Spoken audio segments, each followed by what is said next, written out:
Hvad er det? Det var dem, der kostede 100, eller hvad? Det er ikke foran til. Det er en kassiask. Okay. Og nu gik den igen. Vi har faktisk fået et rigtig dejligt følge efter den der, kender den der for Ip, den der unge, der blev, den er faktisk blevet en af de bedste nu her. Capuchon. Det har jeg ikke hørt om. Vi har en hopdafte kassiask, og så med Casino som morfar. Ja. Den Michael Åbo, han har. Okay. Og så har den fået en Capuchon-følge, der går lige ham.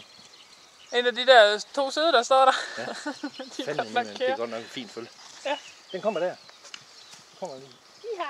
Du skal se en trave, som er helt ekstremt god. Okay. Det er lidt sjovt, når man får sådan noget. Det bliver en dressurhest ud af det hele. Så bliver det her.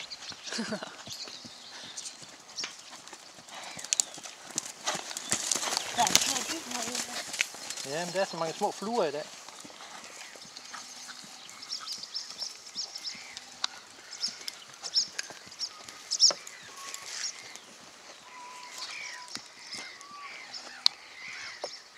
Det er ikke bare lige at lade det ud på.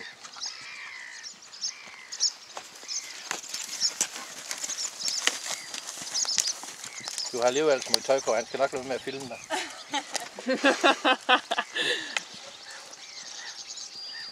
Lotte hjælper os i stallen. Ah. Det har hun gjort i 6 år. Det er da dejligt. Ja, hun er så rar. Hun er bare så. Det er super, når jeg har så mange. Og det er sådan en, når vi kører hjemmefra, sådan et stævne, så den bliver væk i flere dage. Ikke? Ja. Vi snakker aldrig om, vi kører bare til Lotte, nu kører vi.